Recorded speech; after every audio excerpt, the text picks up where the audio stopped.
Assalamualaikum warahmatullahi wabarakatuh. Selamat malam. Terima kasih atas waktunya kepada Bu Devia selaku dosen pengampu mata kuliah K3. Di sini kami dari kelompok 12 akan membawakan materi mengenai inspeksi K3. Mungkin bisa next.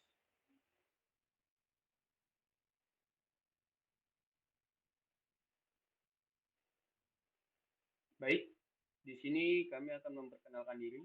Yang pertama, perkenalkan nama saya Muhammad Fathulizar dengan NIM 1203034 dari program studi Teknik Kelautan. Kemudian bisa dilanjut dengan teman saya. Terima kasih. Perkenalkan, nama saya Bilkis Slaminur Kolbi dengan NIM 120300027. Perkenalkan, nama saya Rido Padilla dengan NIM 12030300012.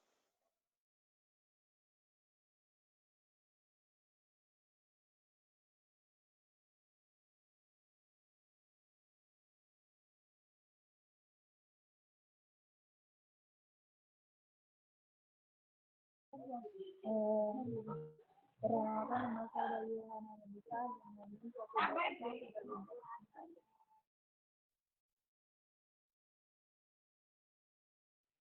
Perkenalkan, nama saya Eda Juliana Pardede dengan NIM 1203072. Perkenalkan, nama saya Hasim Ferdian Sialsen dengan NIM 120300085.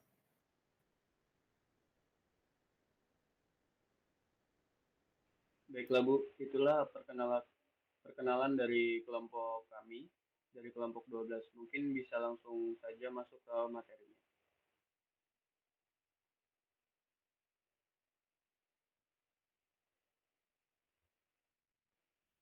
Bisa di next, operator.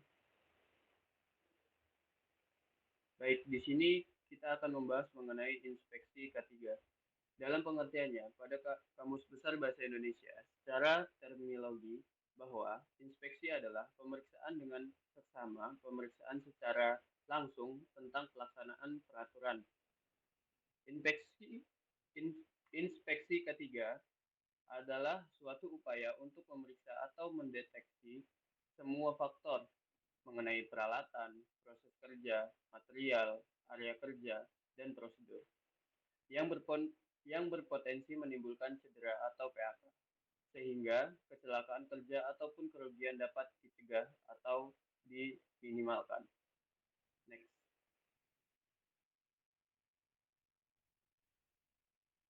Kemudian di sini ada tujuan inspeksi K3 yang akan dibawakan oleh Bilkis Islami. Untuk tujuan inspeksi K3 yaitu yang pertama memeriksa apakah pelaksanaan program K3 atau standar K3 sudah berjalan efektif atau belum. Yang kedua, mendapatkan pemahaman lebih lanjut tentang pekerjaan dan tugas. Yang ketiga, mengidentifikasi bahaya yang ada di area kerja dan bahaya tersembunyi. Yang keempat, menemukan penyebab bahaya. Yang kelima, merekomendasikan tindakan perbaikan untuk mengendalikan bahaya.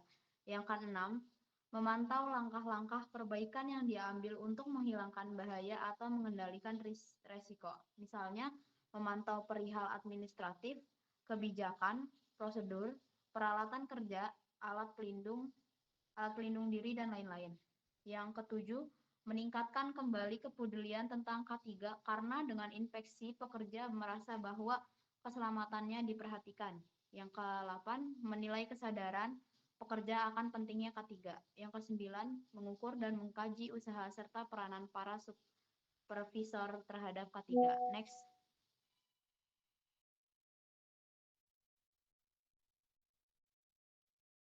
Selanjutnya ada manfaat inspeksi K3. Untuk manfaatnya inspeksi K3 ini adalah yang pertama, untuk mengecek apakah sesuatu bertentangan atau menyimpang dari program sebelumnya. Yang kedua, untuk meningkatkan kembali kepedulian keselamatan di lingkungan karyawan karena dengan inspeksi karyawan merasa bahwa keselamatannya diperhatikan. Yang ketiga, mengetahui semua standar keselamatan kerja yang ditentukan. Yang keempat, sebagai bahan utama pengumpulan data guna mengadakan pertemuan keselamatan kerja atau sidang P2K3. 5. Untuk menilai kesadaran keselamatan kerja di lingkungan karyawan perusahaan. Yang keenam, untuk mengukur dan mengkaji usaha serta peranan para supervisor terhadap keselamatan kerja. Next. Selanjutnya akan dibacakan oleh teman saya. Baik, di sini kita akan melihat perbedaan dari infeksi K3 dan audit K3. Di mana untuk infeksi K3 upaya menemukan sumber bahaya. Terus dilakukan pada tempat kerja, masukkan pada sistem, jangka waktu lebih pendek, metode penilaian, sistem scoring dan defisiensi basis. Untuk audit sendiri menentukan ketidaksesuaian dalam sistem, dilakukan pada seluruh area, masukkan ketidaksesuaian, jangka waktu lebih lama, dan metode penilaian numerik atau proposal. Next. Di sini selanjutnya ada pelaksanaan infeksi K3. Tim infeksi K3 adalah mereka yang sudah familiar dengan area kerja tugas, pekerjaan atau mereka yang telah menerima pelatihan atau sertifikasi. Yang pertama itu kriteria lain untuk memilih tim infeksi K3 diantaranya 2. Pengetahuan tentang peraturan dan prosedur K3, termasuk menguasai undang-undang dan berbagai peraturan K3 yang dikeluarkan pemerintah maupun standar internasional. Ketiga, pengetahuan tentang potensi bahaya. Keempat, pengalaman dengan prosedur kerja. Infeksi K3 biasanya dilakukan oleh supervisor, manajer, perwakilan departemen K3, pekerja yang kompeten, dan ada juga pihak ketiga dari luar perusahaan. Selanjutnya akan dilakukan oleh teman saya. Tim inspeksi K3 dibagi menjadi dua. Yang pertama ada eksternal perusahaan. Inspeksi K3 yang dilaksanakan oleh pengawas dari instansi pemerintah atau pihak ketiga.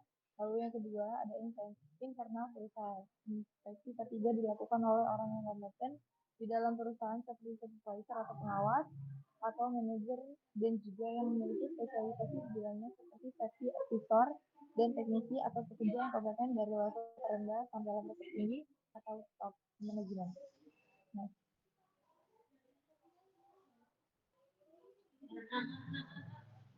Mengapa pengawas atau supervisor melakukan inspeksi?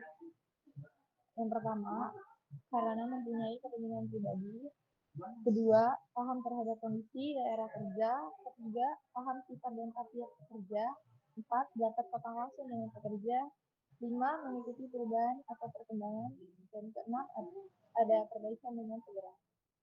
Selanjutnya dibacakan oleh rekan saya.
PT ABC.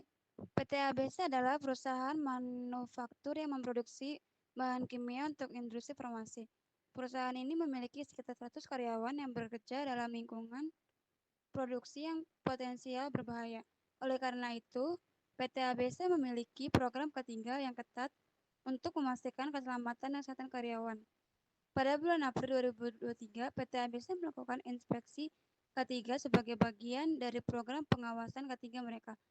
Inspeksi ini dilakukan oleh tim K3 internal perusahaan dan dilakukan secara menyeluruh. Berikut adalah hasil inspeksi tersebut. Penyimpanan bahan kimia yang berbahaya tidak dilakukan dengan benar. Beberapa bahan kimia disimpan di dekat sumber api, dan ada juga bahan kimia yang tidak disimpan dalam mode yang sesuai.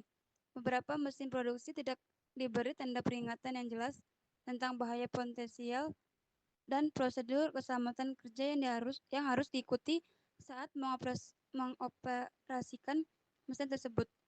Ketiga, peralatan keselamatan seperti helm dan sarung tangan tidak tersedia atau tidak dikenakan oleh karyawan yang membutuhkannya. Keempat, peralatan pemadam kebakaran yang sudah kadaluarsa dan tidak berfungsi dengan baik. Kelima, tidak ada prosedur yang jelas untuk menangani kecelakaan atau kejadian darurat lainnya. Next.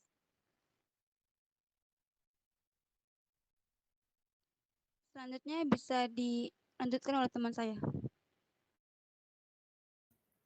Baik, selanjutnya ada tindakan perbaikan.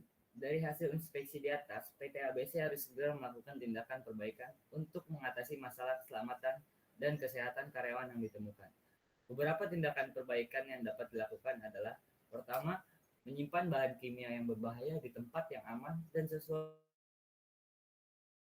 Yang kedua, memberi tanda peringatan yang jelas dan memastikan bahwa karyawan telah menerima pelatihan tentang prosedur keselamatan saat pengoperasian mesin produksi.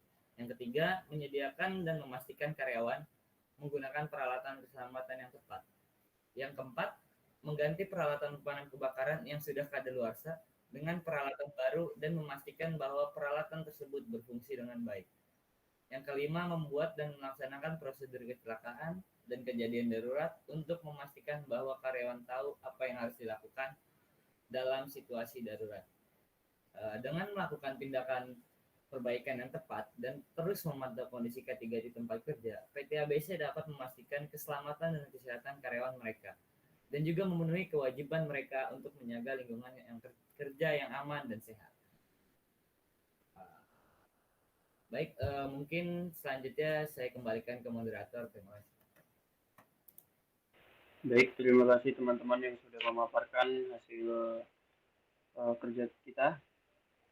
Baik Bu, jadi di sini kita memiliki kesimpulan bahwasanya setiap PT atau perusahaan telah melaksanakan program K3, tapi pengimplementasiannya tidak sesuai dengan keadaan lapangan yang ada. Jadi inspeksi K3 ini berfungsi untuk mengawasi berjalannya K3 yang sesuai prosedur K3 yang ada. Mungkin kurang lebihnya kami mohon maaf. Jikalau ada pertanyaan mungkin bisa dilontarkan pada kolom komentar pada link YouTube nanti. Kurang lebihnya kami mohon maaf. Wabillahi taufiq wal hidayah. Wassalamualaikum warahmatullahi wabarakatuh. Dan selamat malam. Waalaikumsalam warahmatullahi wabarakatuh. Selamat malam.